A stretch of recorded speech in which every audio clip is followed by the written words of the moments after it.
Good evening and welcome to the April meeting of the Board of Electric Commissioners, City of Burlington. We meet at 5 o'clock every second Wednesday of the month here at 585 Pine. And as always, the public is welcome to come on down and join us and join the discussion with your thoughts, your concerns, criticisms, whatever. Bring it on down. We'll be happy to talk about it. With that, I'll open the meeting, and we'll start with the first item on the agenda, which is the agenda. Do we have any changes or additions to the agenda this evening? No. All right. Good. Hearing none, we'll move on to the minutes of the March 13th. Hang on. Before I even go any further than that,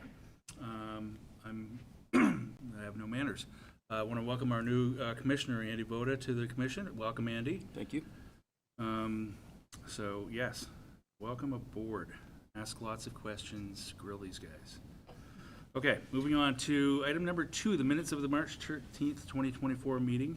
If there are any substantive changes that anybody has, we'll take those now, but if there's anything just grammatical or whatever, just forward it to the clerk. Do we have any changes to or anything about the minutes? And I'll entertain a motion.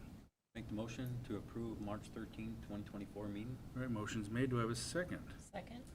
Motion made and seconded. All in favor of the motion indicate by saying aye. Aye. Aye. All the ayes have it. The motion passes. Minutes are approved for last month. On to item number 3, public forum. This is a time for the public to address the board with concerns or whatever is on your mind, whether it is or isn't on the agenda. Do we have anybody in the public here? We don't see any here, but any online? No. Okay, well, I still extend the invitation to all of you out there who may be watching this later on or at home. Come on down, call in, Skype in, or Teams, Zoom, whatever it is, and join the conversation. You're always welcome here, second Wednesday of the month, 5 o'clock, 585 Pine. Alrighty, moving on to item number 4, Commissioner's Corner.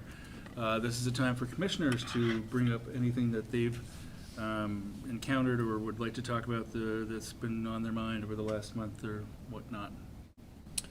Floor is open. Nothing tonight. Nothing. Andy's got nothing yet, so. All right, so we'll move on to the general manager update with General Manager Springer. The floor is yours. Great. Thank you very much. For our new commissioner, just to orient you a little bit on who's here, who's online. We have Rodney over here and Paul Pickna over here from the McNeil Generating Facility. Mike Canerick, who manages Customer Care Communications Energy Services. Paul Nadu, who you're going to hear from a little bit, Director of Engineering. Emily Stebbins-Wheelock, who you're going to hear from a lot, CFO, Manager of Strategy and Innovation. And online we have Paul Alexander, who is the Manager for Safety and Risk Management.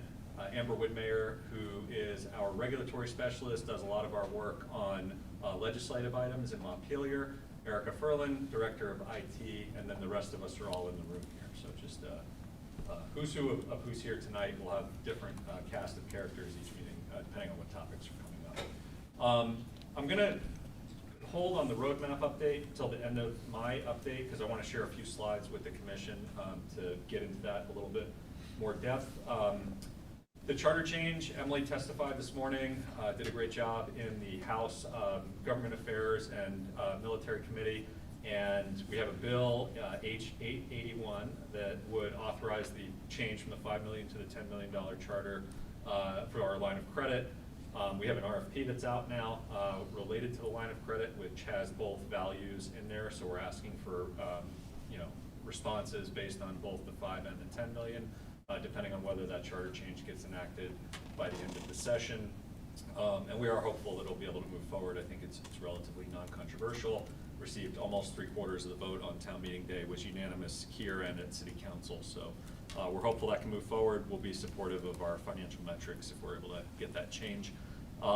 So that's pending. In addition, a number of other legislative items, the Renewable Energy Standard update, which we've been working on and supportive of for a while now.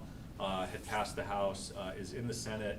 We don't anticipate a huge number of amendments in the Senate committee based on what we heard earlier, I think it was earlier today.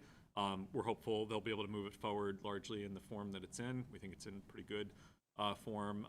We'll make some changes to the state's policies in ways that will enable more renewables overall, and certainly for us, we make some commitments related to load growth because we're already 100% renewable as it is.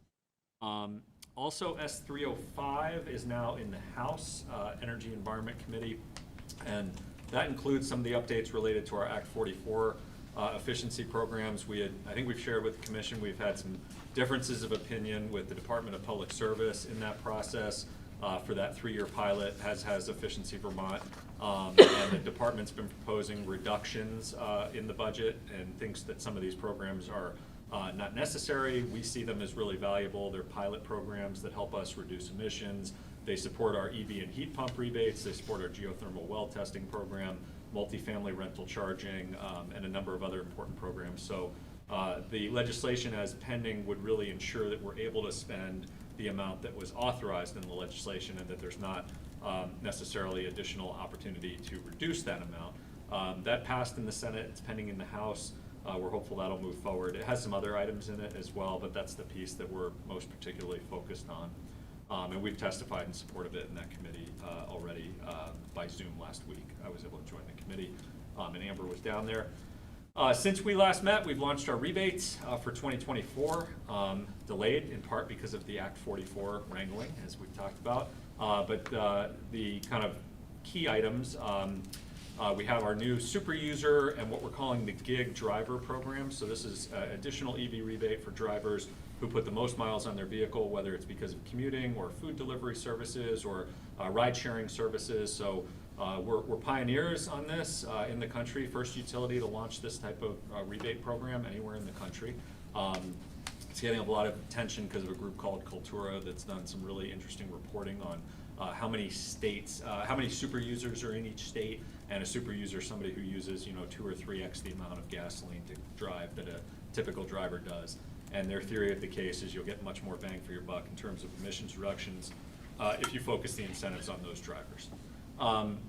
E-bikes was $200 rebate, now $300. We have instant rebates at the local bike shops, and they often advertise it, which is great.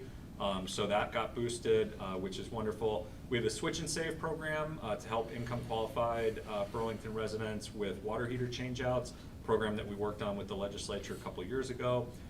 We're hoping to work with Champlain Housing Trust and Burlington Housing Authority to really use the bulk of the resource that we've been allocated. We have $400,000 right now, and we could get potentially more, up to $500,000 potentially if we're able to spend it down at a more rapid rate. So that should help between 75 and 125 Burlingtonians who are income qualified switch from either a less efficient electric water heater or a fossil fuel water heater to a more efficient heat pump water heater, which we're excited about. And then the heat pump bill credit program we're going to talk about tonight. It's an agenda item. That was another thing that we announced that we're excited to bring to you tonight before it goes to the Board of Finance, City Council, and the PUC for approval, but that's an exciting item as well. We have a link here that you can share or visit at any time to check out all of the different changes to our programs for 2024. 2 other quick items before I get to the net zero aspect.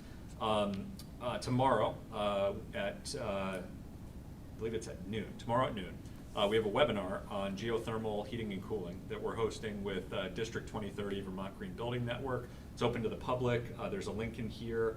If any of the commission is interested, you can join. It's free. We're going to have George Martin from LN Consulting, who's a great local geothermal expert, Holly Francis from Champlain College, which has one of the great original geothermal systems in the city.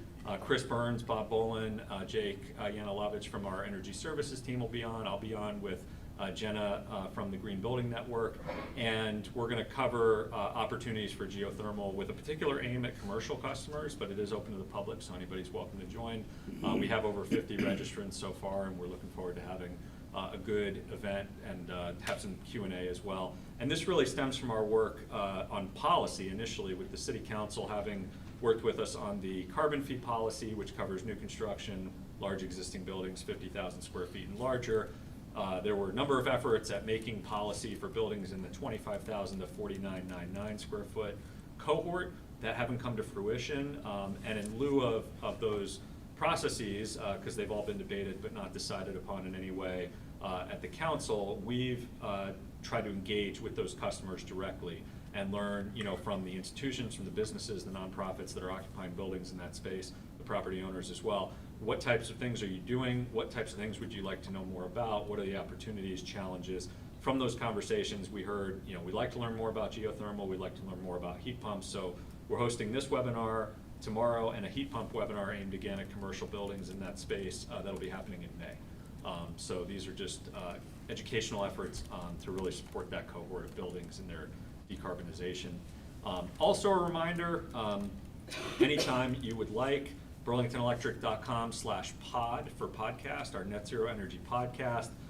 Team, Jen Green, Adam Rabin, constantly churning out new episodes with interesting people in the community who are doing work on net zero energy. We have a whole library of podcast episodes and new ones coming out all the time. So I wanted to remind the commission to check them out. The public, please share if you're ever doing posts on Front Porch Forum, social media, please feel free to share the podcast, invite people to listen in. We think it's a great resource for the community. They're typically 12 to 20 minute segments, so they're pretty easily digestible in terms of the timing. And what I'm going to do now is see if I can share my screen here for a moment, pull up a PowerPoint. Bear with me just for a second while I get this going. Let's see here.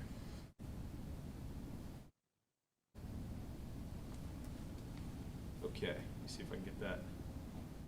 Can you all see that reasonably well? Yep. Okay. Sorry. I know it's not appearing quite as large on the screen. There we go. There we go. Perfect. Okay.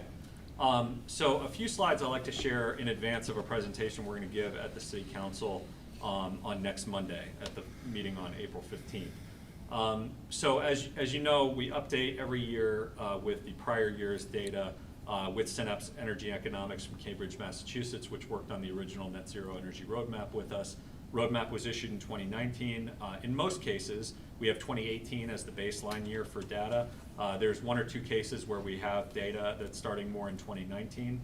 And what we tried to do here was give a little bit of comparison in terms of what's happening at the state and federal levels versus what's happening in Burlington, because the Net Zero Energy Roadmap is an incredibly ambitious, one of the most ambitious in the country, local climate goals, and we're thrilled to be working towards it. But it's important to know that we're actually making a lot more progress here in Burlington than we're seeing at the state and national level.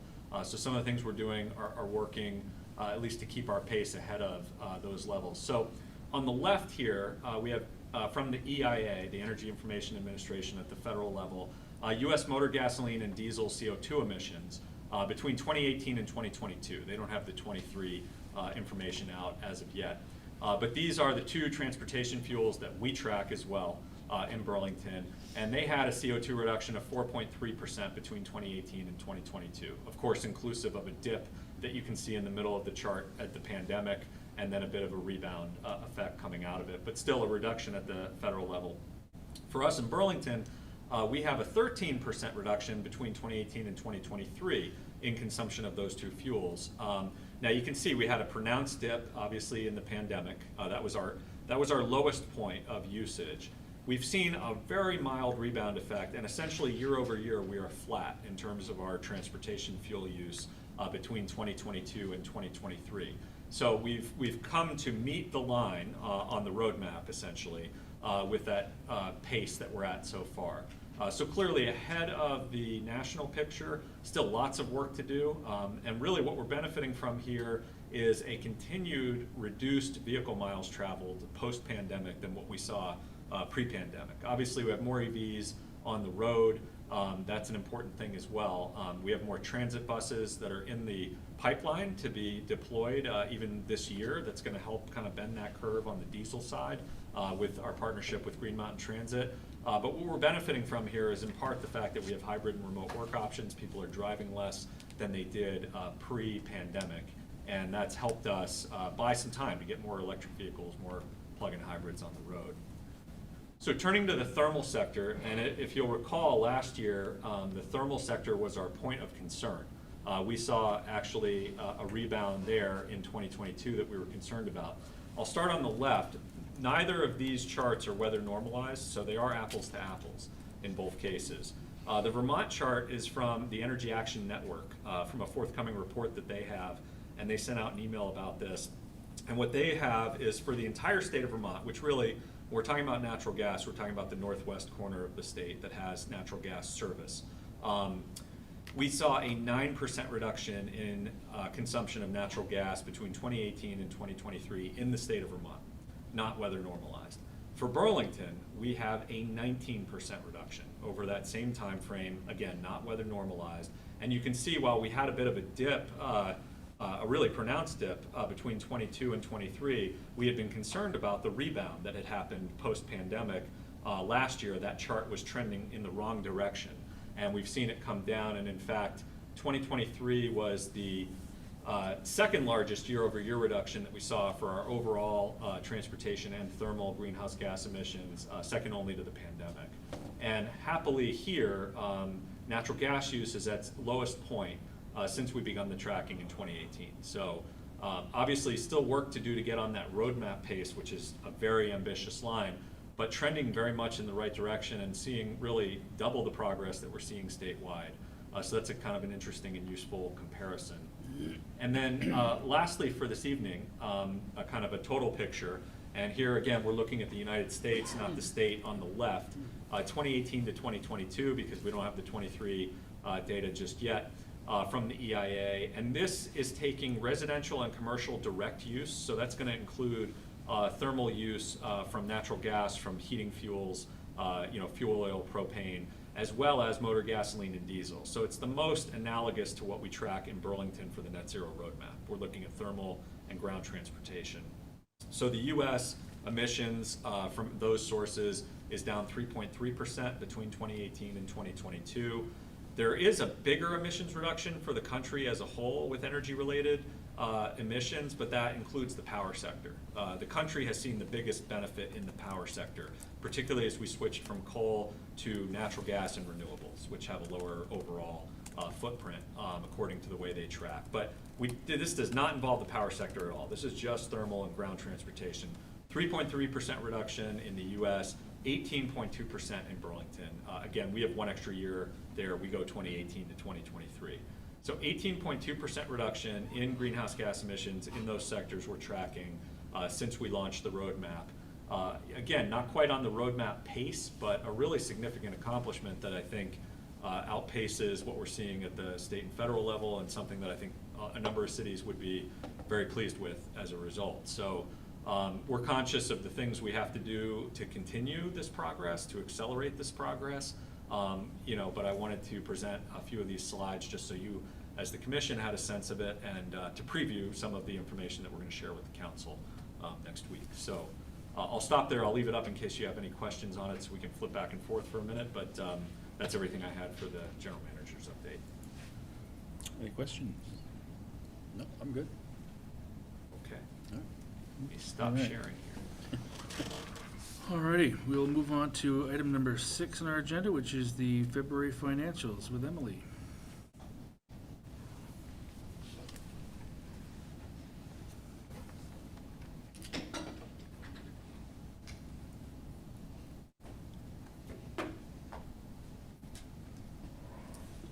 Good evening. Welcome, Commissioner Williams.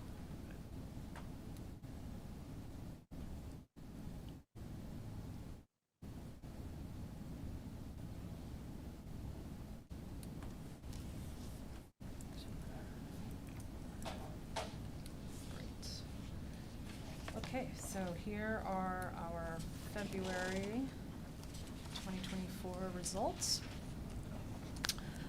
February, we had a net loss of $622,000 compared to a budgeted net income of almost 1.2 million. As you will recall from January, or as you will recall from your March meeting when we went over the January results, most of that negative variance is due to the timing of receiving the rec revenues that we had budgeted to get in February, but actually came in January. So you'll remember that January looked extra good, and no surprise, February looks extra bad as a result. So that's one of the big factors or part of the story for this month. Sales to customers, again, cooking along pretty much on budget, only a $10,000 positive variance, which is peanuts on a budgeted amount of 4.4 million for the month. The variance for the fiscal year as a whole, as you can see, is only $250,000 on a $36.3 million revenue line. So it's a pretty tight forecast, which is great. Other revenues, a small positive variance of 86,000, most of that EEU returns, as you know. And then I just covered the rec revenue variance of $1.7 million to the bad, but that's because we received it in January. So now moving down to the expense section, net power supply expense was $480,000 worse than budget. This is going to be a similar story to the story I told in your last meeting and the meeting before that, and I think the meeting before that, and probably the meeting before that too. Energy prices were low. McNeil production was less than budgeted, which means we spent less on fuel. And McNeil production was less, so we had less excess energy to sell. And also, coincidentally, we had lower than budgeted wind and Hydro-Quebec production.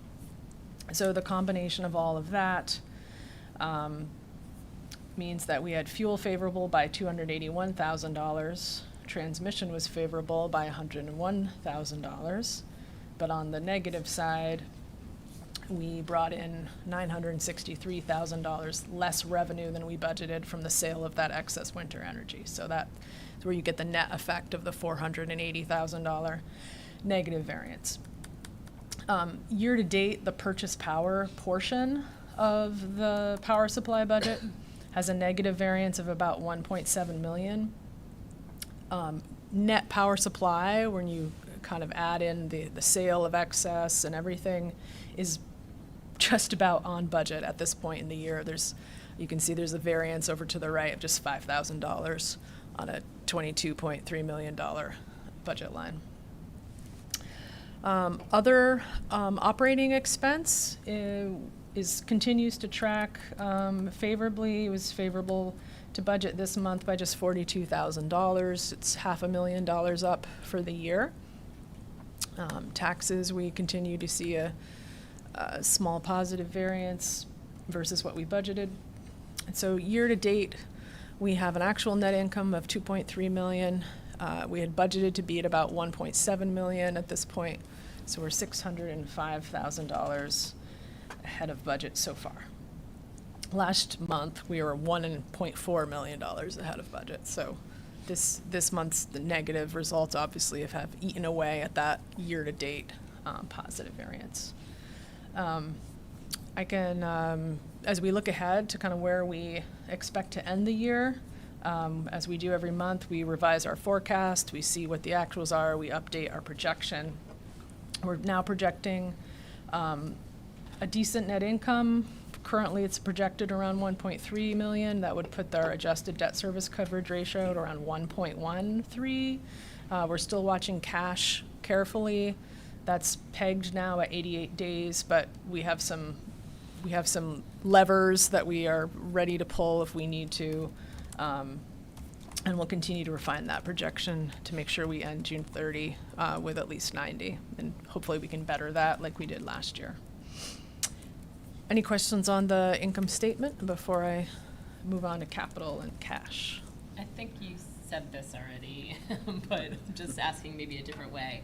But we've been talking about these numbers and how they're going to come in. But does anything it's not more than you anticipated? It's right about where you were thinking the loss would be. And, Yeah. We're through the. We're through the worst of the energy, the potential, right? We're through the December, January, February period now, and when our policy and planning team started to see energy forwards decline, in December, and kind of the weather outlook, and we're like, okay, yeah, it's probably going to be a mild winter. Like, we started building those losses, so to speak, into that year-end projection. So, yeah, we kind of knew this was coming, and the actual results are close to kind of what we had projected. Yeah. Other questions? Okay. to the next page. So capital spending, only about $300,000 more than last month. We've spent $4 million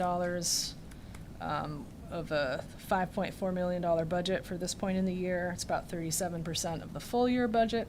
I know crews are really busy with spring work and in the better weather, and McNeil is about to start their outage, so we'll see some significant changes here in the capital spending between now and the end of the year.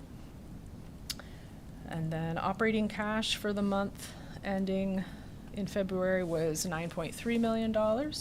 That compares to, we had budgeted to be at 9.8, so about $500,000 off from budget.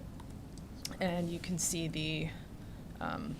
these are the key financial credit rating factors that Moody's uses in our scorecard. Our scorecard contains other factors as well, but these are the three big ones, or I shouldn't say, two big ones at the bottom that Moody's uses. The first factor there, the ratio, the debt service coverage ratio, that is a metric that's required by our general bond resolution, which gives us the authority to issue revenue bonds. So that requires that we maintain a 1.25 debt coverage ratio, debt service coverage ratio. So we're currently at 4.49 compared to that target. The adjusted debt service coverage ratio is the one that Moody's uses. That's now at 1.4. And cash is days cash on hand. That one Moody's uses as well. We're at 119 as of February.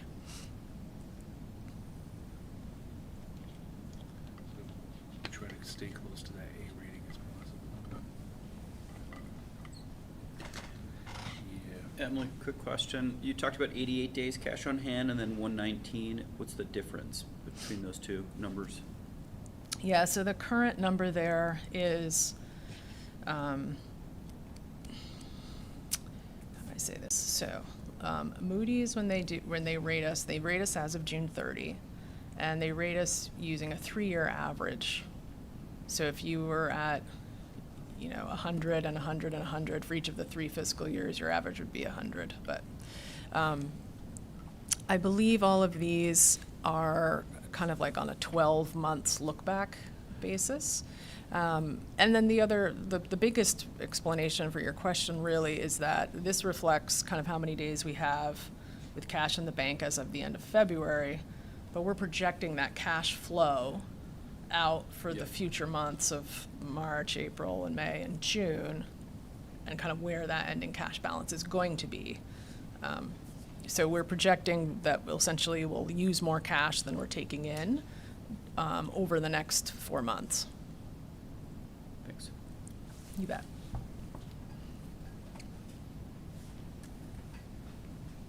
Any other questions? I'm all set. Any questions? No? Just as a historical, just a number of years ago, the city had issues with their credit rating. And so ever since that all happened, we started tracking it here to kind of make sure that we're at least as good, if not better shape than the cities. They all kind of work off each other. Just context. Is that it? Any questions from anybody?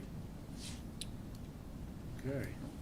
We'll move on to the next item number 7, the fiscal year 2025 draft budget. Also, Emily. Okay, so Commissioner Voda, for your benefit, we typically bring the BED budget to the Commission to recommend for approval to the Board of Finance and City Council, typically at your May meeting. We'll ask for that approval.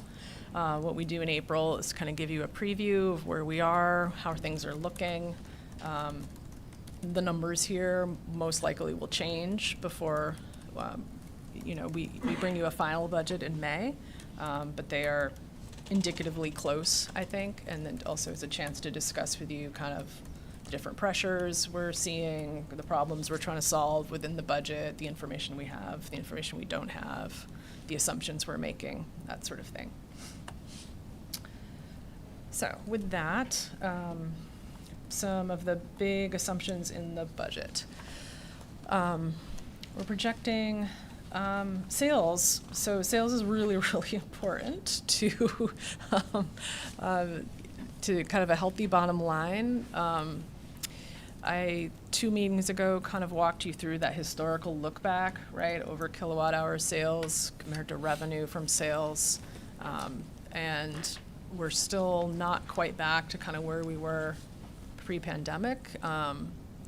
So there's not a lot of underlying sales growth budgeted, or forecast, I should say, for this budget. Only about 1.5% in revenue and a small amount in kilowatt hours.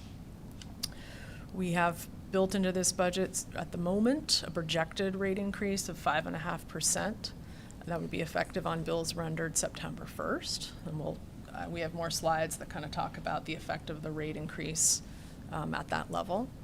Can I ask a quick question? Yeah. First bullet. I'm sure there's lots and lots that you baked into that percent roll up. Like things like oh my gosh, I'm blanking. The big project that's been stalled out downtown that is City actually- Place. City Place, thank you. Yeah.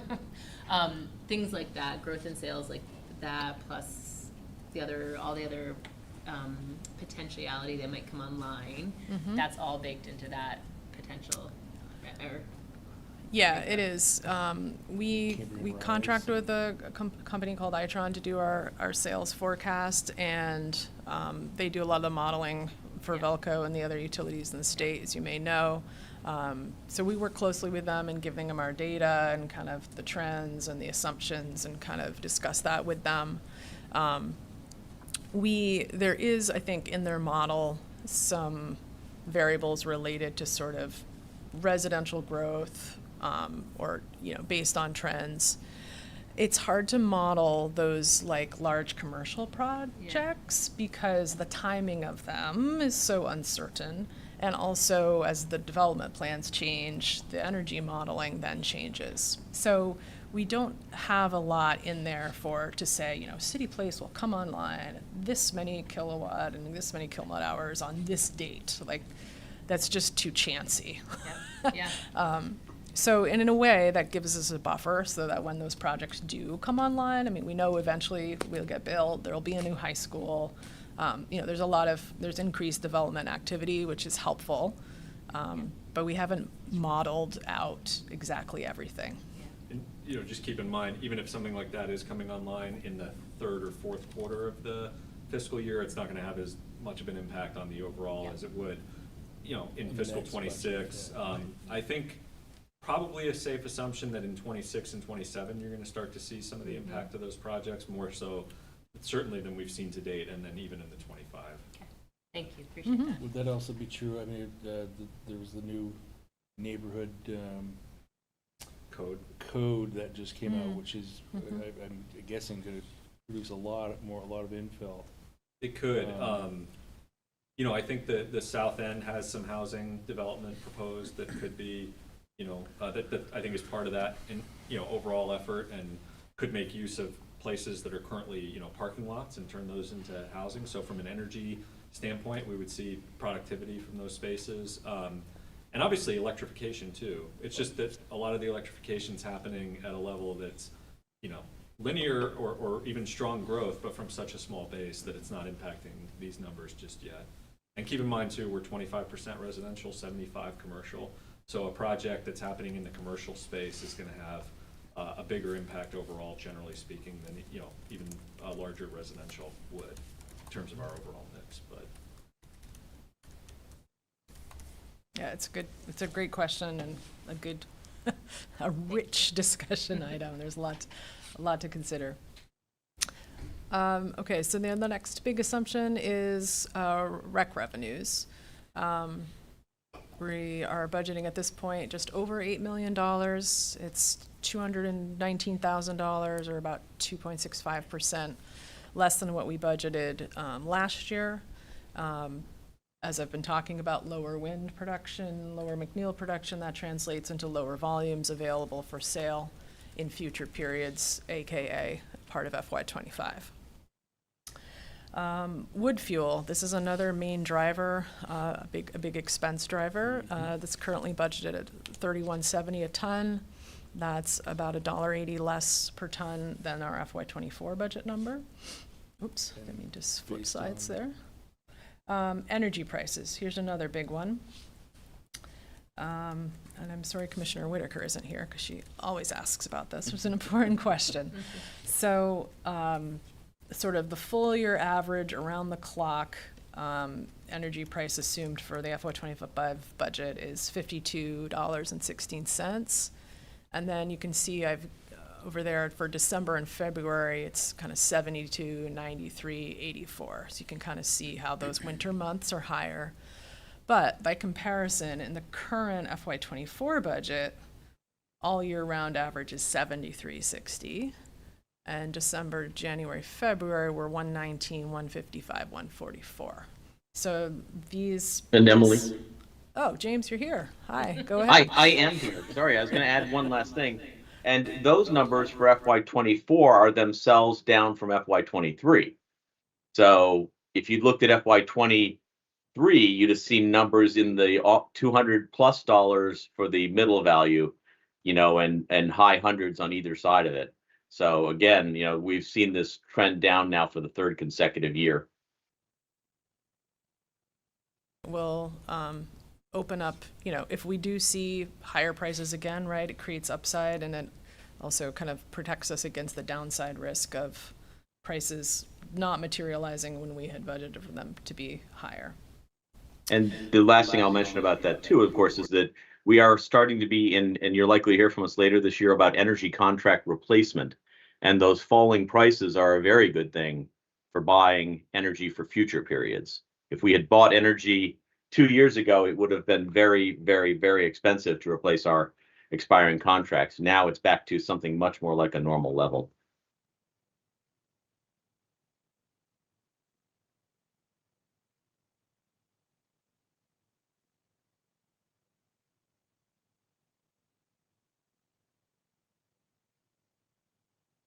Continue at about a 125% of our Tier 3 compliance requirement. We have a pretty strong capital budget. I'll show in a minute. This is the third year of the 3-year. What do they call that? The 3-year temporary period, I think, is what it's called. Sort of to use the construction fund where you don't need to worry about arbitrage in terms of what you're investing for the construction fund, as it compared to the bond yield. So we hope to be able to use the rest of the construction fund this year. We've also budgeted for potentially issuing a new revenue bond next spring. Still playing with the timing of that because it sort of will depend on when will we run out the current construction fund, and that sort of depends on the capital project forecasts and when materials arrive and when work can be scheduled. So finance and engineering are working closely on, and with purchasing as well, to try to forecast that as tightly as we can. We've also included in this budget a $577,000 investment in Velco equity. This is a catch-up purchase from, it's 50% of a purchase that we deferred 3 years ago. So we've bought 50%, and now we need to purchase the other 50% by December. And it also assumes our usual annual $3 million general obligation bond. So here are kind of some of the things that are changing the most. Oh, whoops, that did not work. Hang on. Here we go. Here are some of the larger variances or categories in which we're seeing the most movement from FY '24 to FY '25. Rec revenues, I just talked about, decrease of $219,000. Grants and capital contributions is huge. This is made up of a number of things. Most significantly, last July's flooding damaged the rubber dam on Winooski 1. Such that it needs to be replaced, and we anticipate that FEMA will contribute 75% to the replacement of that dam, which is very significant expense. So that's contributing a lot to that grant and capital contribution line. Also, as we just talked about, a lot of development happening in the city. So we have budgeted customer contributions for Champlain Parkway work, Great Street, Main Street work. The Winooski Bridge replacement is starting. We'll have some work to do associated with that, as well as street lighting for City Place. So that's why that number fluctuates from year to year, and it's expected anyway to be a high number this year. In expense, fuel has dropped about $500,000. As I said, the price per ton has been dropped. Purchase power, so because those energy prices, right, are lower, then that means a higher net expense to us, right? Because we're not anticipating that we'll sell excess power at such high prices. So it's $1.5 million change from FY24 to FY25, about 10%. And that's really a lot of the losses we saw this year. In other words, that's not an increase in cost. That's a reduction in projected revenues. Those reductions in projected revenues we already saw this year. So it's a little deceptive because it's budget to budget, not budget to actual. Mm-hmm. Yep. Transmission continues its inexorable rise, projected to be $783,000 higher next year. It's an 8.1% increase. Labor and overhead is budgeted to be up $440,000 or 3.1%. I'll note here that labor itself is only $100,000 of that number. Most of that is pension and benefits, and further, we still don't have final pension and benefits numbers from the city right now, so we're kind of working with our best guess. So that could be a number that changes before we come back to you in May. Maintenance contracts are up. Typically, this is things like software maintenance, or a lot of these with the new ADMS, Advanced Distribution Management System, a lot of new server hardware, a lot of new network architecture and firewalls, and then licensing to support those servers. Tier 3 compliance, I mentioned, is up about 10%. Our compliance obligation goes up each year under the Renewable Energy Standard. The pilot and the taxes, we're forecasting to be up 7.4%. And then I mentioned potentially issuing a revenue bond. So we've included issuance costs for the revenue bond in this budget. The cash for those issuance costs will come from the bond proceeds, but we still need to record an expense in FY25.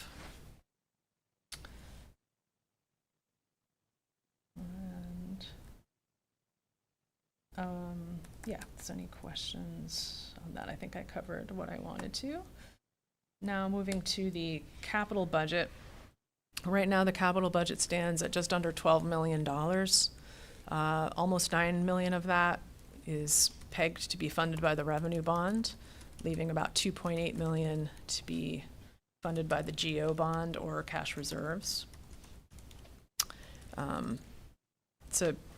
It's a healthy capital budget. I think I'm trying to remember what we budgeted for FY24. It's in the range.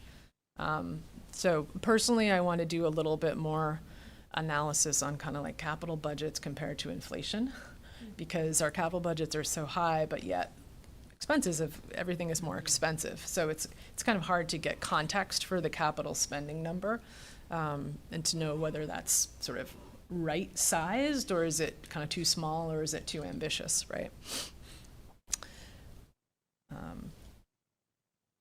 And one challenge I would say is that, just back to this for a minute, the GO bond limit is kind of stuck at $3 million, right? Until there's a charter change to increase it, right? So that's fine as long as your capital budget stays kind of constant as well, and we're in a period where that's not the case. So that's why we're looking at revenue bond funding as a way to finance that capital need. Okay, so here's kind of the bottom line as it stands right now. We're projecting a net operating loss of $1.7 million. not unusual, and actually better than our FY24 budget. Net income is sitting at about $1.5 million right now. And ending cash, this would be June 30, 2025, is projected at 9.2 million, 9.3 million, I guess. About $1 million, 9.3, about $500,000 higher than our FY24 budget projection. So in terms of those credit rating metrics, those results would yield these rating metrics: 89 days cash on hand. Obviously, we need to do some work between now and May, but when we bring you a final budget to improve that. Debt service coverage ratio of 4.5, which is decently healthy. An adjusted debt service coverage ratio of 1.10, 1/100th lower than the FY24 budget. That's another area we have some work to do between now and May to get that number higher.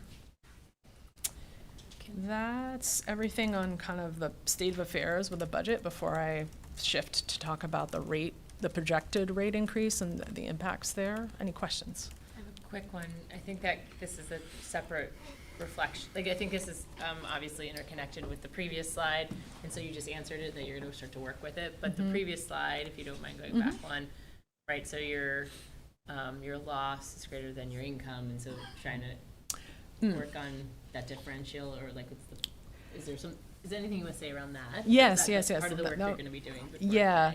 So the top line is the operating income or operating loss, Okay. which is kind of operating revenues minus operating expense. Before you add in things like grants and customer contributions and interest income and interest expense. So it's, kind of your profit and loss on your core business, so to speak. So that's not atypical. Obviously, the stronger that is, that translates directly into your ADSCR. So it's possible to have a really fat net income, the true bottom line, but then to have a weak adjusted debt service coverage ratio, which is why Moody's kind of does that adjustment, because they take away those non-operating things. They're like, no, you can't count grants because you can't count on them, right? They don't recur every year reliably. I mean, the one piece on net income that's really relevant too is the Velco equity dividend. Because our transmission expenses are reflected in the operating income, but the dividends, which come from our investment in the transmission system, are reflected in the net income. Okay. So there's a little bit of a disconnect in that item, and that is a recurring revenue source. Yeah. Thank you. I appreciate that. You bet. 12%, by the way.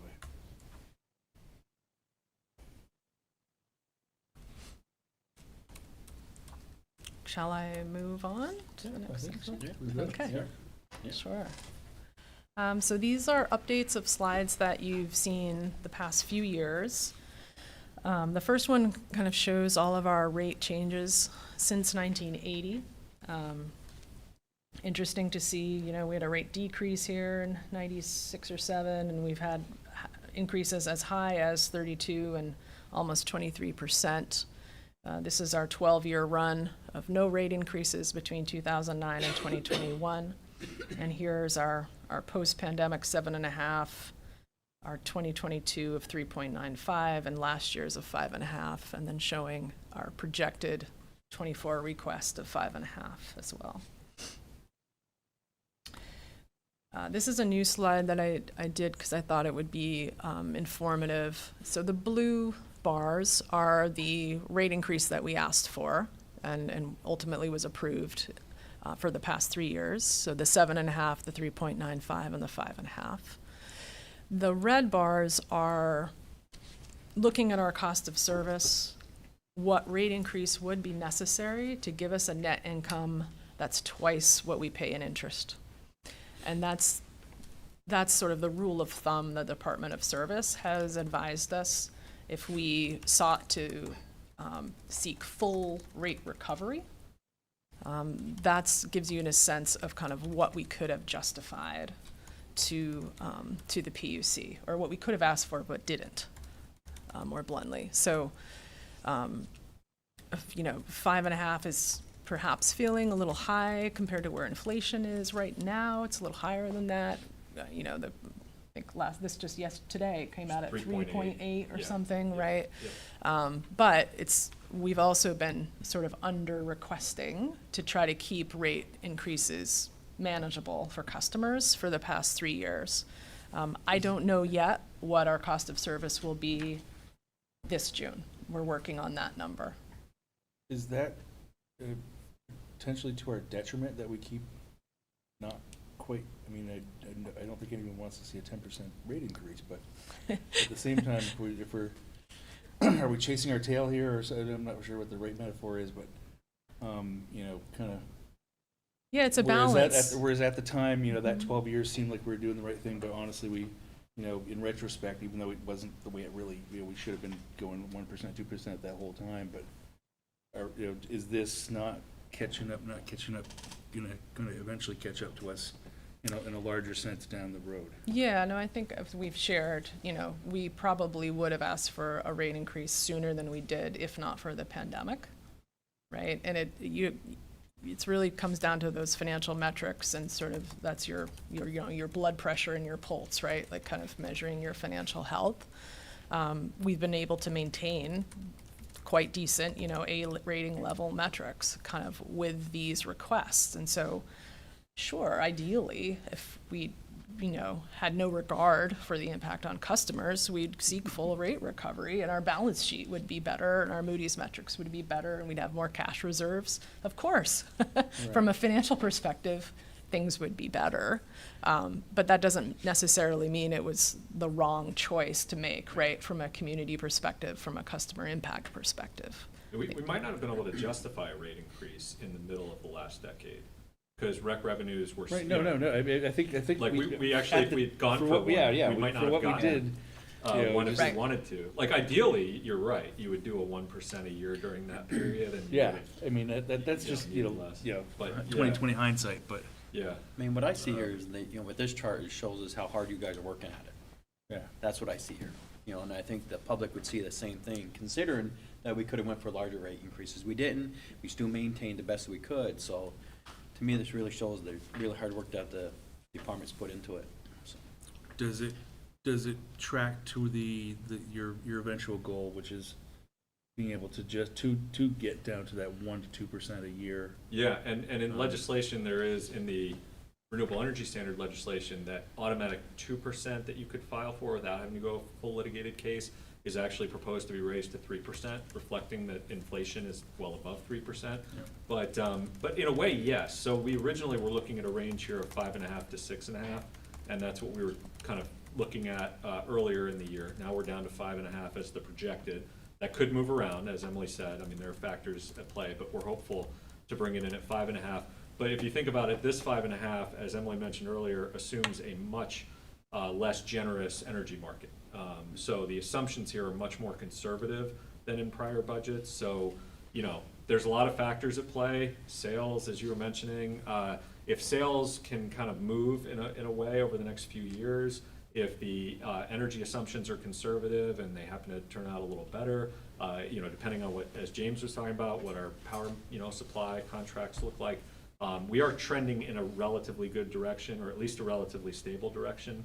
I think what we've seen in other utilities around the region is really dramatic spikes, followed by relatively dramatic fall-offs when the price of natural gas has gone up and down. And so we've maintained at a minimum some stability for our customers and a little bit of predictability in terms of having rate changes that are in a kind of low to medium single-digit range for the most part. But that's our ultimate goal, be to have those non-litigated rate cases. Yeah. I know our team would enjoy not having to go through that process, so that is where we'd like to head to.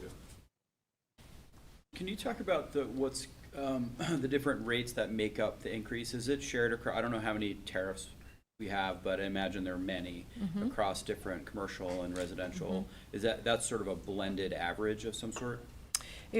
Actually- All of these would be across the board, 5.5% on everybody's rate. Now, so some, you know, a commercial customer would have a higher cents, right? And then the residential rate is lower on a kilowatt hour basis, but both rates would go up the same 5.5%. I see. Thank you. You bet. Yeah, all of the increases shown in these graphs were treated that way. You can't do anything else without doing what's called a rate design or a class cost of service study or something like that. So municipal utilities raise all charges and credits for electric service across the board by a like amount when they do a rate increase. Thank you. Right, this chart's a bit busy, so I'll try to explain the colors. But this is showing the blue line at the bottom is sort of the cost of BED electricity, kind of stepping up since 2021 there. The green line at the top is the price of housing. And the purple line is education or tuition, I think. Red line is inflation. And then the lighter blue line is medical expenses. So, you know, we've been raising rates, but definitely keeping them more modest than a lot of the cost increases in other sectors. This shows where our residential rates are compared to the rest of New England, which is the top blue line, where we don't have data yet for 23 or a projection of 24. And the red line is the rest of Vermont utilities using GMP kind of as a proxy for the rest of Vermont, recognizing that there are other utilities beside GMP and their rates may vary. And then the green is BED, including the additional 5.5% projected. And then this is the purple, would be the rates for our Energy Assistance Program customers who receive a 12.5% discount who are income qualified. And this shows you where we are on commercial and industrial rates. Same colors, New England here at the top in blue. We crisscrossed with the rest of the state in 2022, it looks like. So we're slightly higher commercial and industrial rates than the rest of Vermont, but not a drastic difference. And then here's sort of the total cost to serve. So that's all rates blended, essentially. Again, New England at the top, rest of Vermont in red, and then BED including the projected 5.5 at the bottom. So your average customer bill, how much will it increase if we were to increase rates by 5.5%? So the average monthly bill, this is making some assumptions about the usage of the customers. So average usage around 410 kilowatt hours per month. At current rates, that bill is about $82. Projected with the 5.5, it would increase by $4.51. Small general, which is our small commercial rate, it'd be about a $5.71 increase. Oops. Oh, sorry. Let me start over.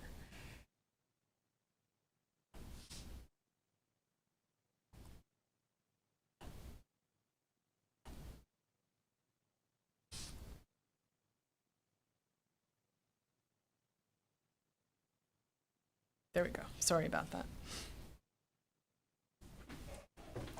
So obviously the amount that you use, right, is going to affect the impact on your bill. And then looking at the Energy Assistance Program and the effect on low to moderate income residential customers, that bill impact is estimated to be about $5.33 a month on average. That's because the usage of folks enrolled in this program is slightly higher than the overall residential average, but they will be receiving on average a $12 and about 80 cent credit with the projected increase. So that's what we had to share. I'm happy to discuss or answer other questions.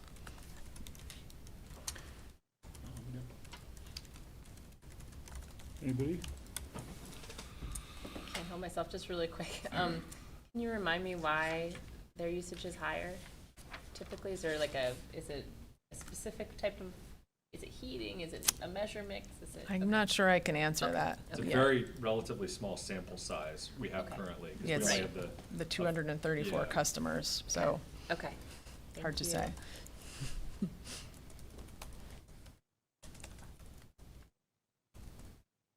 So looking at that, if you're basing your numbers on that many more residential customers on this, how are we reaching out to them to let them know that they are eligible, or are we? Is there a way to do that, or without?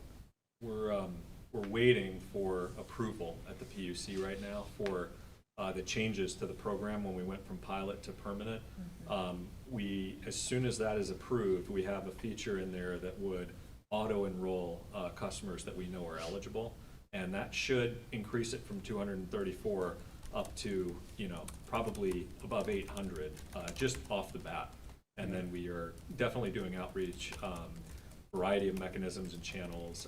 ETA and our energy equity program are doing great work, reaching out variety of languages, creating content to reach out to folks. So we'll do proactive outreach as well, but the biggest change will be auto enrollment, so Yeah. that we can actually just put people on and they don't have to go through the process because we happen to know they're eligible from another channel. Other questions? Excellent, thank you, that was very informative. Thank you. You're welcome. Alrighty. Moving on to item number 8 on the agenda, the FY25 streetlight plan, our favorite subject. Oh. Gift that keeps on giving.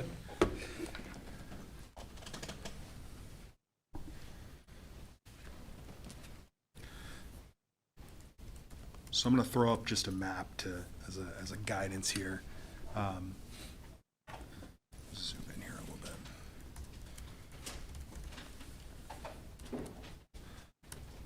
So our scope is relatively small this year. A few things that factor into where we go in a fiscal year for the street lighting plan. We really try to leverage spots where we're already doing some electrical work so that we don't have to go and rip stuff out of the ground after the fact, or really just leveraging crew time.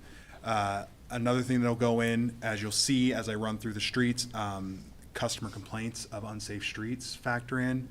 And then also there's some general, like if we have a bunch of fixtures that break down, they obviously move up to the list if we have a few broken fixtures.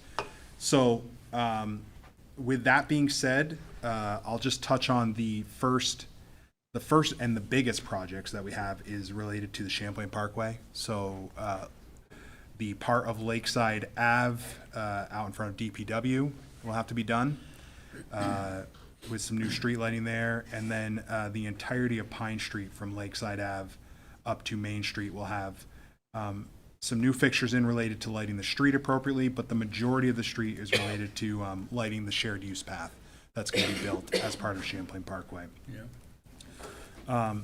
We have a potential customer-driven project down on North Ave, which will go from Covenant Square to just beyond Cambrian Rise. That is being driven by Cambrian Rise.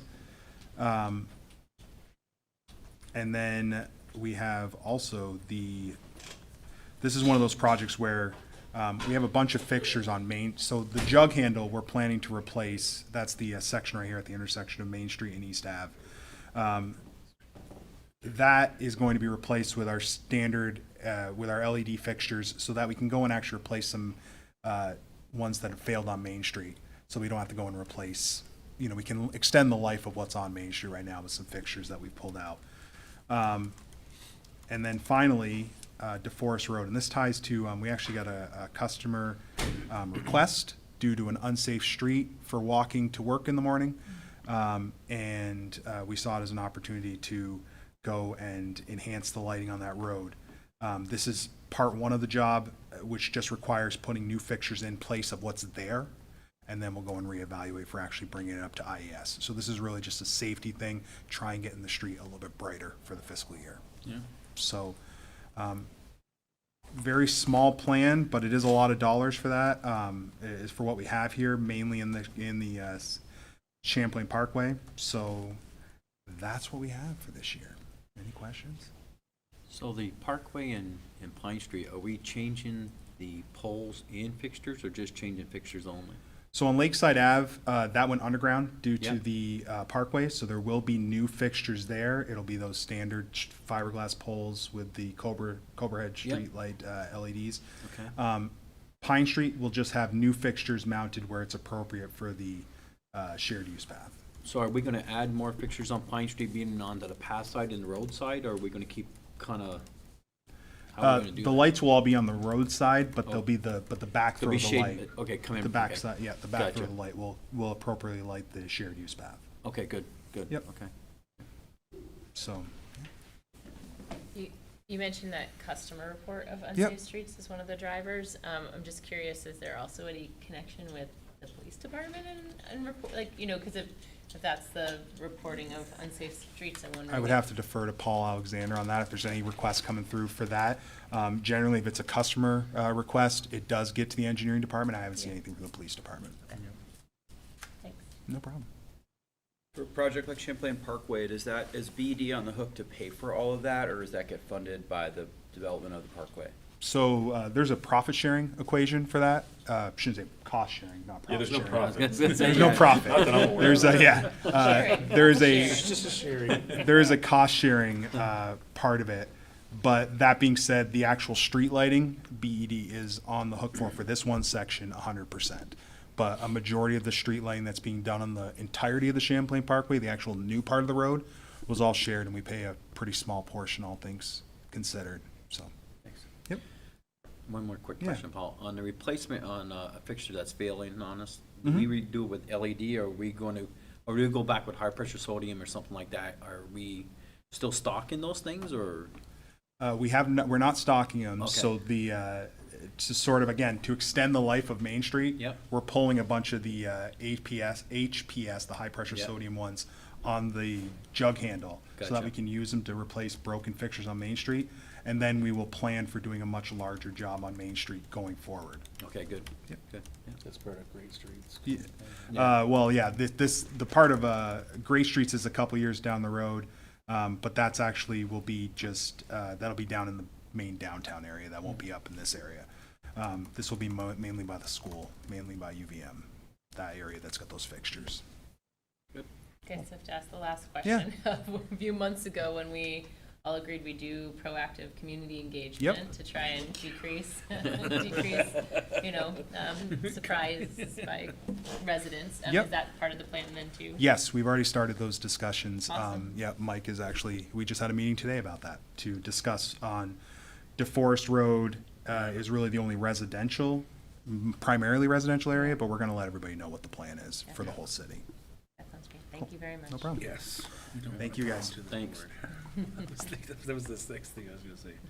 Any questions, all set? Yeah, okay, excellent, cool, thanks, Paul.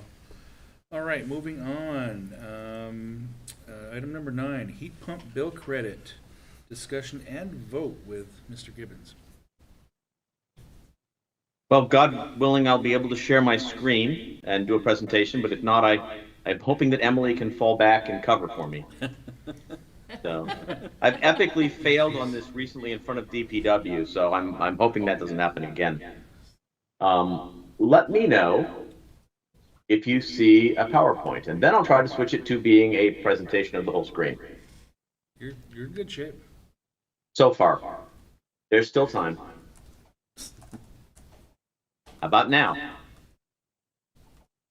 I mean, we can see the pages on the side, but it's big enough to follow it. That's what I was afraid of. It's not sharing the right screen. Okay, let me try one other quick thing.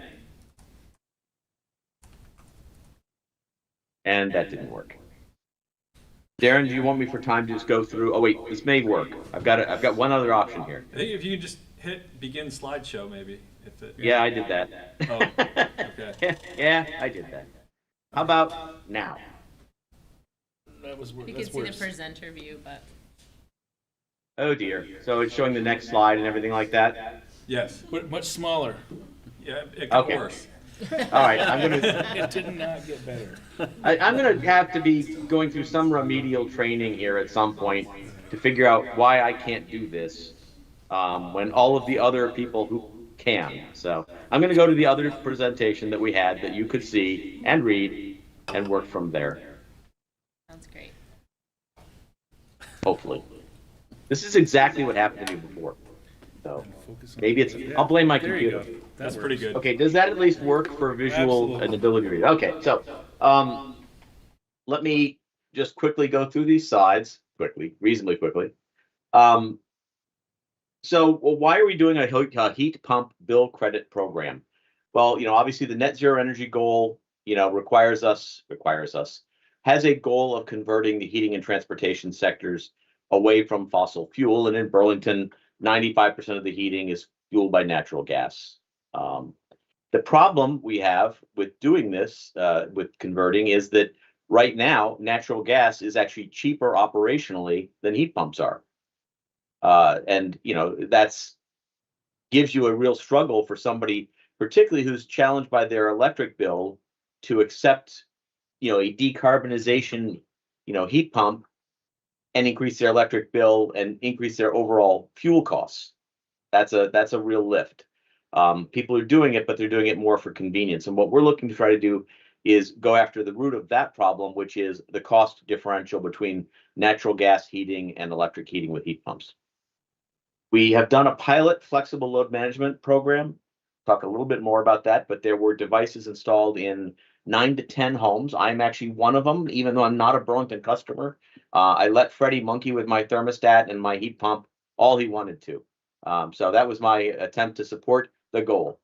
But Darren was one, the mayor was one, so we definitely had people who got back to us with information on how it worked.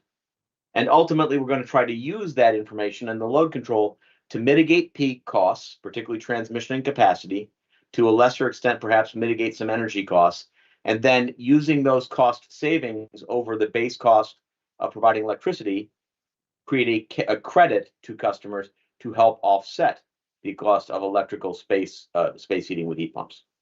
So that's the goal of this. It's to go after the delta. Prior efforts, as I mentioned, we did have a grant. I thought it was 10. This says 9. I'm not going to argue with my own PowerPoint. But what we did is we installed Emporia Views and Sensibo devices in homes that had electric heat pumps. And the Emporia Views allow us to clamp electrical circuits and monitor interval consumption. So that's giving us the consumption data. And then the Sensibo Airs are allowing us to send control signals to the handheld remotes that control the heat pump thermostat settings. And in general, it's a program that allows us to pre-position heating and cooling before an event. So we're preheating or pre-cooling the space in order to allow it to ride through an event without actually drawing electricity during the time in question. The customer experience, we've talked to everybody, we've looked at the data, we've calculated the peak savings, and we've evaluated different baselining method. Darren can tell you that it's been a very long week for me. Sorry. Calculating different baselining methods. And really what we're looking to do is come up with a cost to serve a controlled heat pump load, and then difference that from the cost to serve an uncontrolled load. Okay. This is a comparison of the energy component of the cost. And obviously cost to serve something has multiple components. It has energy, it has capacity, it has transmission, it has renewability, it has distribution. All of these costs go into the cost to serve and become part of rates. The first thing we want to do is look at how controlled heat pump loads and the energy cost to serve them compared to equivalent average around the clock energy prices. We either will use the term ATC, which is around the clock, or we will use base load, and we'll use those interchangeably generally. It means energy delivered in a like amount every hour of the day. And then what you're doing is you're looking at a delivery of something like a heat pump where there's a pronounced shape to it and comparing those two things to see, is the load you're looking at more expensive to serve than base load, less expensive to serve than base load? How does it compare? That way we can bring in projections of future prices, modify them by that adjustment factor, and create the future estimated cost to serve that load shape. And what we found was that either looking at the day ahead or real-time energy markets, the cost to serve a heat pump load was 26% higher than baseload energy. Why are you smiling so much? I'm really nervous. What can't I see going on in the room? In any event, which is perhaps not surprising, right? I mean, it's winter-loaded energy. So winter-loaded energy in the current climate of energy and natural gas prices will tend to be more expensive than annual average energy throughout the year. So what we did was we looked forward and we said the forward price of energy is $53.28. That relates roughly to what Emily showed you in the budget for the coming energy prices used in the budget period. Adjusting that, we get an energy weighted price for heat pumps of about $67 a megawatt hour because it's more winter energy than summer or shoulder month energy. Next, we looked at the transmission cost to serve these loads, and the transmission cost, of course, has a component of the interruption. The interruption can potentially reduce the frequency with which we incur transmission costs for heat pump loads. We did look, and we cannot explain Freddie's graph in Freddie's absence, so don't ask us to. None of us understand that graph on the right the way he did. But the gist of the matter is we have demonstrated that we can successfully identify transmission peaks and curtail heat pump loads during those peaks. That would reduce the transmission cost to serve. Okay, and you can see that the cost decreases the more successful we are at predicting and capturing those peaks. So in an uncontrolled heating case, you would expect $41 a megawatt hour for the transmission cost component of serving heat pumps. If you have 50% success in predicting the peaks, you drop it about $7. That's what we actually succeeded in doing with the very small test population, was about a 50% success rate. We think likely we can do 9 of 12 peak events, in which case you would drop it almost another $10. And if you got all of the peaks, you could take a really deep bite out of the transmission. You could knock about 2 cents off of the transmission component of the cost to serve these loads. Capacity doesn't change a whole lot. Right now, New England capacity is driven by summer peak loads. Therefore, load control of these heat pumps doesn't do a lot in the summer. They're already inherently a more efficient air conditioning source. So, do you ascribe that benefit to load control? You can't. It's really an efficiency benefit. So we don't assume a lot of benefit from load control from capacity savings in the summer. That leaves us with a cost to serve of anywhere from $123 a megawatt hour to down to $95 a megawatt hour, mostly driven by the probability of reducing the transmission peaks. Okay, so we can reduce the cost to serve. Taking those savings and looking at people's average use, we can turn that into a $1 per month credit. So you basically calculate the savings that you can realize and you divide it by the number of customers, not the number of kilowatt hours, to get a per customer per month credit. The reason we're doing that is it's not our desired end state, but it is what we can handle right now from a billing and implementation with our existing systems. And those are certainly systems that you've heard through IT Forward we are working to replace. But this pilot would be an 18-month pilot that would just use a flat credit per month. It will be very simple to explain. It will be very simple to administer and can be administered with our existing billing systems. And the number we've come up with is $5 a month. And if you look over to the right, the credit ranges from $442 up to $746. We're certainly aiming at the lower end of that. We have a very small data set. 9 to 10 customers is not a big data set, and it is very hard to offer a bigger discount and reduce it than it is to offer a smaller discount and increase it based on an expanding data set. So if the data set, yes? Of course. So that credit value, if I remember correctly, is a per head credit value, because we do have some customers who have multiple heads of the heat pump, some who only have one. So even though kind of the worst case scenario was a 442 credit value and we're proposing 5, because it's 5 per customer, not 5 per head, we're being more inherently conservative than even the 442 would suggest. Just wanted to share that. If Darren, honest to God, if you're confident with that statement, I am not in any way unconfident with it. I'm just not sure. I'm catching up from a couple of medical emergencies, and I'm just behind the 8 ball a bit on that question. So if Darren's good with his answer, I'm equally good with his answer. Excellent, excellent. Well, I will not disagree with him and have no reason to. So anyway, but again, it's a lot easier to increase something. The problem with a per month credit, and the reason we don't love it, is because it isn't volumetric. And so a person who uses less energy will get the same credit and therefore a lower net electrical cost of their heating than a person who uses a lot of energy. It'll be adjusted by the heating heads. That helps, right? But even then, two people with a single head, ideally you would want the person who consumes more electricity for heating to see a bigger credit, not a bigger credit per kilowatt hour, but a bigger credit. But we're not in the position to do what that is, which is essentially an end use rate. It is billing for heat pump use, separate and distinct from the bill for the rest of the house. And we're not positioned to do that yet. Okay. So, Darren, I didn't know what to say about that first bullet. So, What's that?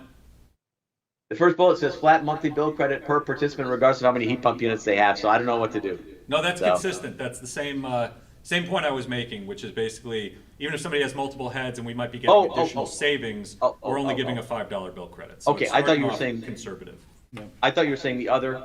I'm fine with this too. This is what I understood.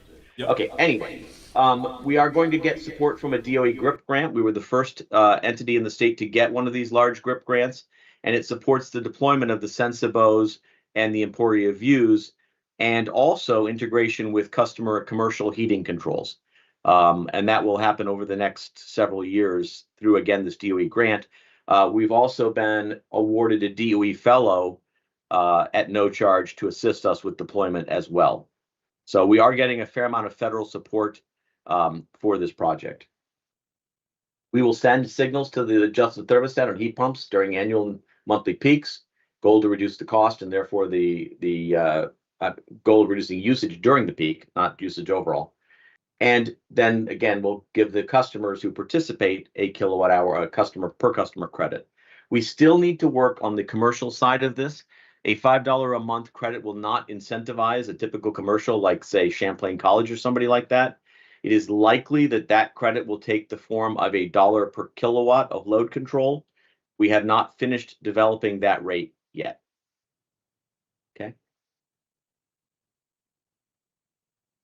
So what we're requesting for action right now is that the commission authorize the general manager to proceed with seeking Board of Finance and City Council approval and filing with the PUC a pilot rate or tariff program to provide a monthly bill credit for residential customers and or a pilot rate to commercial customers installing BED approved measurement and control devices on electric heating systems. That's a mouthful. I apologize, but it does recognize that this would be filed as an 18-month pilot like the Energy Assistance Program was filed. This program would terminate and need to be replaced by something permanent at the end of 18 months. Either or be converted itself to a permanent program. For any reason we're comfortable with this program, that is an option too, which is what we chose in the Energy Assistance Program, was simply to convert it to permanent going forward. And with that, I would be happy to answer any questions. How many customers are you proposing to put on that? Like existing or new or both? Or I think are you it going to would open be, that up to?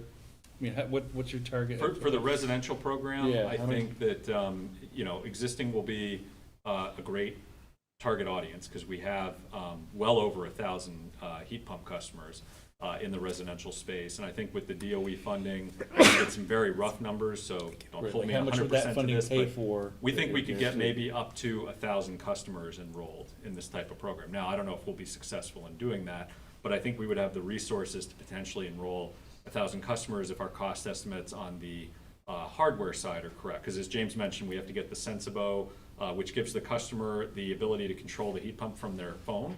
So there's a convenience factor with that. But it also gives us the ability to send a signal to the heat pump to reduce usage during those peak periods, and an Emporia View, which goes on the electric panel and gives us the verifiable data to show how they're doing in terms of real-time energy use. But potentially up to 1,000 customers on the residential side.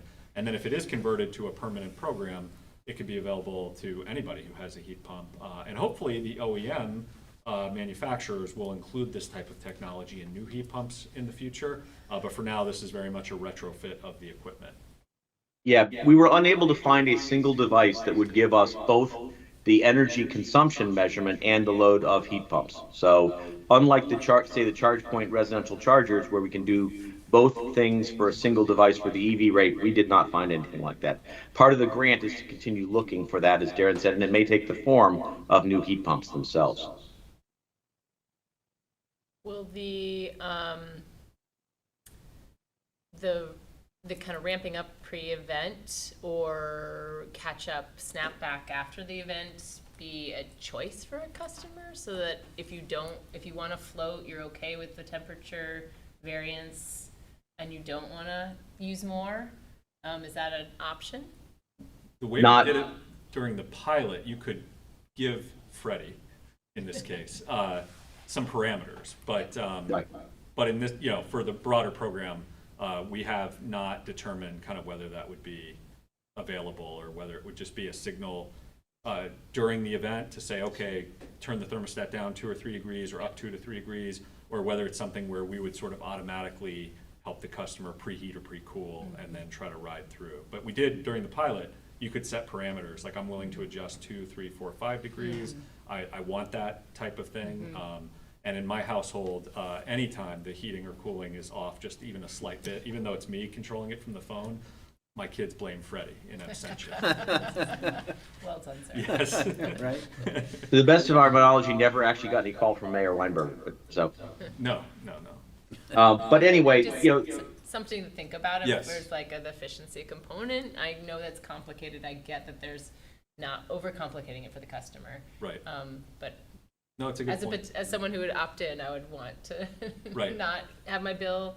Anyway, you get it. Right. Yes. No, understood. No, yeah, so again, it is taking a 9 to 10 customer pilot and then using a GRIP grant to start deployment at scale. And that's really what we're looking for. And then utilizing the pilot rate authority to not have to go through a lengthy rate making process on that side. And to be very candid, we would seek approval of the Board of Finance and City Council, but we would not instantly file it. We would file this tariff when we are ready to start deploying these devices in the field, because we need the 18 months to run concurrent with as many field deployments as we can. And to be clear, I went to the specifics of some of these pieces, but I think I think it's great. I think this is awesome that you're getting out ahead, and this is really something that's not being done a lot yet in the market, and really good leadership. So. I think we're maybe the first utility in Vermont to do this, and we're glad we have at least one customer who has volunteered to sign up here, James, Commissioner. Yeah, to make mental note, you've entered the list. This reminds me of the old heat miser, was it? Well, yeah, we called? had the Was it Energy similar Miser Energy Miser program for the water heaters, which was, a similar concept in a way. This will be a little more advanced, and hopefully aggregated over many heat pumps could really derive a significant benefit as well. But yeah, a similar Yeah, concept in a very way similar, yeah. to the Energy Well, Miser. and there's one other thing that's kind of interesting too, and I think Darren, you and I both at least opted for this, which was to clamp the electrical circuit for our furnace. And you can't measure fuel consumption, but you can monitor the time that furnaces are running while this program is underway. And frankly, you could clamp any other load that was of interest that the customer would let you clamp, because the Emporia Views have typically 8 to 12, I think it is, monitoring legs. And mine's only using 4 right now, 3 for my heat pumps and 1 for my furnace, but you could monitor anything else too with that same device. What else would be worth monitoring? Well, my Washer, hot dryer? tub, but that's just me. Dryer? You could, you could do EV charging, you do your boiler, so you know how the heat pump's performing relative to the boiler, things like that. But really, We were doing that mostly to make sure the boilers didn't just instantly turn on when we scaled back, the heat pump operation. So, that was being done in the pilot to verify that we weren't just, substituting natural gas use and oil use. So, that we were getting ride through from both heating systems. I have a couple questions. This is really interesting and a really cool project. This is sort of a new person question, but is this only for winter peak or winter and summer peak? it really could be for monthly peaks, as well. It is for monthly peaks. Yeah, It is so- for so monthly peaks. Yeah, you'd expect to get I don't know, James, 3 to 6 events per month, roughly? It depends. It's hard. That's a very complicated answer. That might be a good one if you're coming over for like an orientation. But super quickly, transmission peaks are set monthly. Capacity is set annually, single event, 1 peak hour annually. And the number of events you need to capture one of those peaks, either the monthly or the annual, is a function of the month of the year and how distinctive the event is. So, for example, if you're sitting there in August, it's going to be a hot, humid day, probably not a Friday, probably the second or third consecutive. You know what I'm saying? You've got a fair amount of visibility into what causes that. When you get to April, the peaks get a lot closer and they get a lot harder to differentiate. So again, there are 12 monthly peaks that set your transmission costs. Some of them are a lot easier to predict than others. But you would expect as a customer to get several events potentially a month to make sure we capture whichever one ends up being the peak for that month. Correct. Or again, if you simply decided that 1 month, let's say you decided that April or May were simply so problematic to capture, that you didn't need those savings or you didn't want those savings and you did not want to send an event every other day to customers, you can make those decisions. But there is a value to capturing each of the 12 monthly peaks. Those are the Vermont monthly peaks, not the New England monthly peaks. The annual peak is a New England annual peak. Got it. My other question is about, I would imagine with a small sample size, the thermal efficiency of the houses that were in your initial mini pilot would vary greatly, potentially, or could. Is there any risk there in using that as a foundational part of the cost effectiveness of it or the costs of it? We need something. We need something to derive it. That's what we've got. An earlier slide did note that, the thermal envelope is part of the equation. No good way to assess it right now. That's why we're being very conservative in setting the credit, is because, again, if I set an aggressive credit based on a small data set and it's invalid, right, and I have to reduce the credit, I'm going to be sending all the wrong messages programmatically to the participants. Got it. Thank you. I would say too, like if you think about it, I know at least a number of the houses that were used in the pilot, and I don't think many, if any of them, were like built in 2010 or built in 2015 and would have the most modern shell, and so they're presumably going to use a little bit more energy, which conversely means there's more peak savings potentially.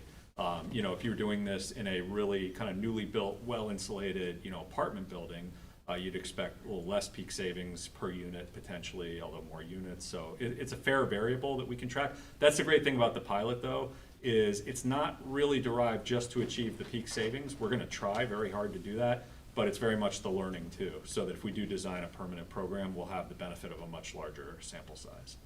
Yeah. Very cool stuff. Other questions? No. James, thank you. That was very informative.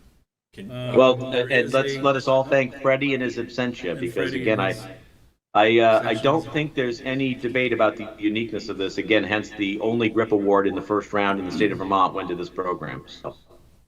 Can you all read that, or? No, we good. Oh, you have it. Yeah, Okay. we have a shorter version of it here, but Okay. I think it'll says I can zoom it. says the same thing.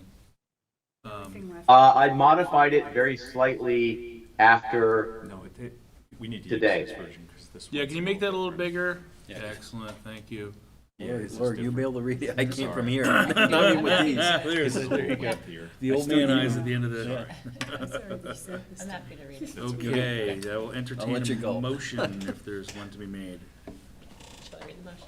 Darren wants you to use that. Yeah. Yes, it's- Presuming it is. The commission authorizes the general manager to proceed with seeking Board of Finance and City Council approval for and filing with the PUC a pilot rate tariff program to provide a monthly bill credit for residential customers and/or a pilot rate to commercial customers installing BD-approved measurement and control devices on electric heating systems. I have a motion. Do I have a second? Second. Motion and seconded. Discussion on the motion? No. Hearing none, I will, all those in favor of the motion indicate by saying aye. Aye. Aye. All those opposed say nay. The ayes have it. The motion passes. Thank you, James. All I may be your right. next agenda item. You may be also, yes, yes, you are. So next agenda item is the delegation for non-disclosure agreements related to power supply. And So this one you mercifully do not get a PowerPoint with circles and arrows and colors like the last one, but what we're looking for is authority to enter non-disclosure agreements, particularly non-disclosure agreements related to the terms, commercial terms of possible power supply transactions. So Burlington Electric Department is right now looking to replace 3 expiring contracts. 1 expires at the end of this year, and then 2 in subsequent years. And we are also evaluating right now 3 active storage proposals. In all of those cases, or most of those cases, there is going to be a request, if there has not already been one, for a non-disclosure agreement.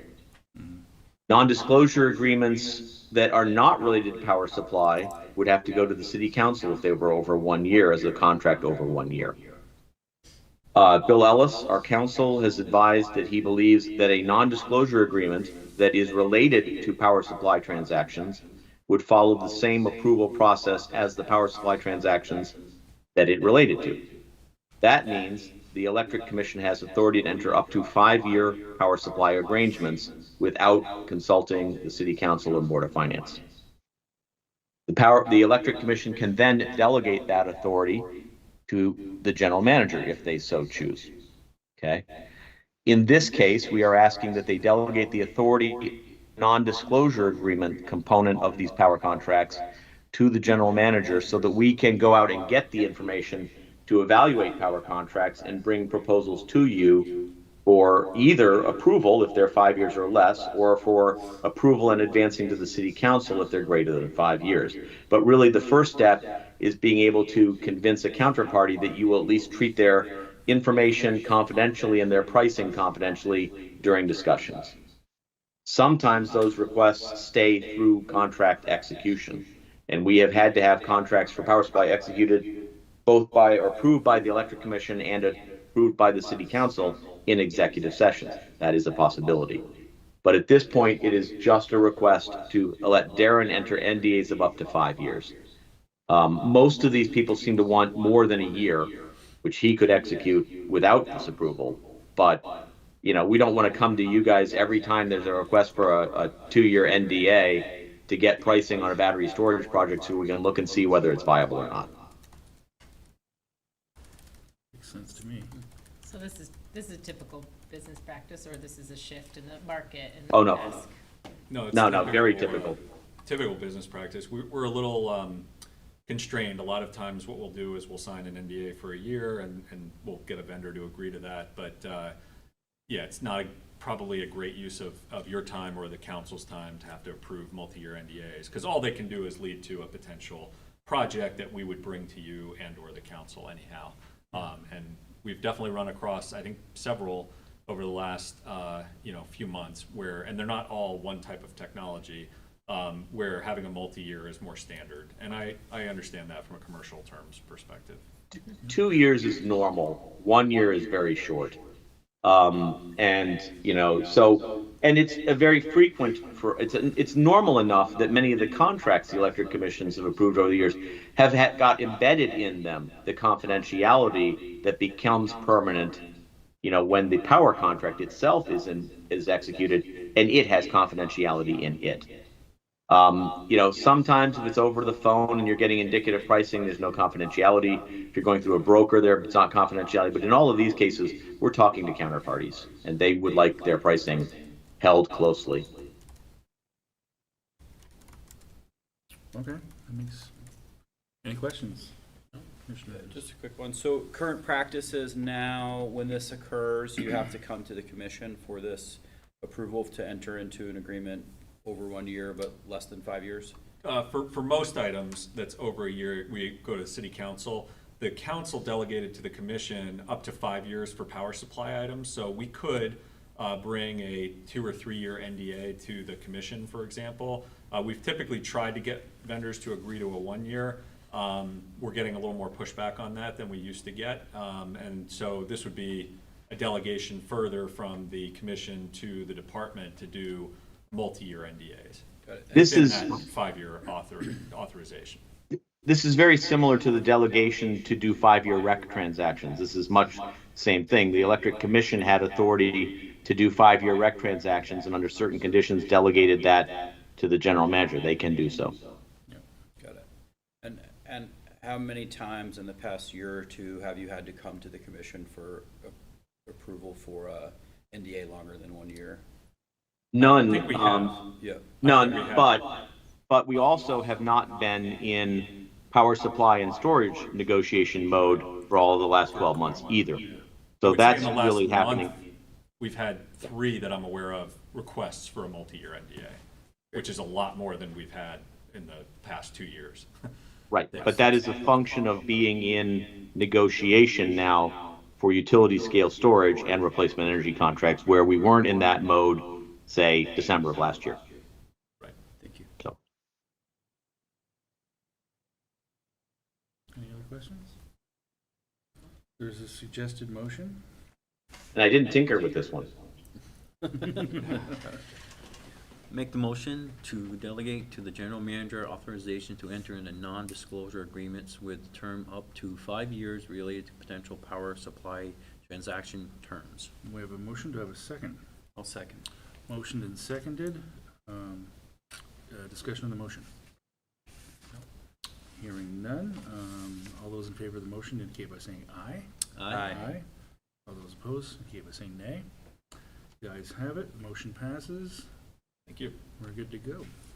Thank you all very much. Yes, Thank you, thank James. you for everything, James. Appreciate it. Item number 11 is our commissioner's check-in at the very end here. We kind of open up the floor to any other thoughts or concerns or anything that we haven't covered this evening that may have come up in your head over the last hour or two. I just got a quick question. I think I asked this before, Darren, was, do we have any kind of rebates for replacing heat pumps, older heat pumps that are in the field? Older heat pumps. Yeah, you know, heat pumps have been in the field for like 12 years. I have one at my house that's been there for 12 years, and I've already had to replace my electronic board in it once. Right. Is there any rebates to upgrade or replace? You would be eligible, because if you did it 12 years ago, we didn't give Well, you a heat pump I rebate. have one for my basement, which was Right. about 3 years ago I went through. Okay. But, So you got one rebate in that scenario. So we do have a Correct. second heat pump rebate. Okay. That's relatively new. It's not at the full value of the first rebate. Yep. But it is, for exactly these kinds of scenarios where somebody does one, they do a second one, they like the first one, or in Yeah. your case, maybe they're replacing one. Yeah. So we do, and I can send you the link. I'll send it to you. well, is it in our rebates? It is. It If is. you I go to can- the heat I can pump go page, find- yeah, we have yeah. it. It's relatively new. We just did it over the last I was gonna year say, or because so. I went in there a couple weeks ago and I didn't Yeah. notice it, but I'll But if go you back don't in. find it, let me know, or let Okay. Mike, who was here just a minute ago, know, and we can get you the Okay. right link. But, No, that's fine. yeah, so you can do a second heat pump now and get a lesser rebate, but still some value for it. Great, Yep. appreciate it.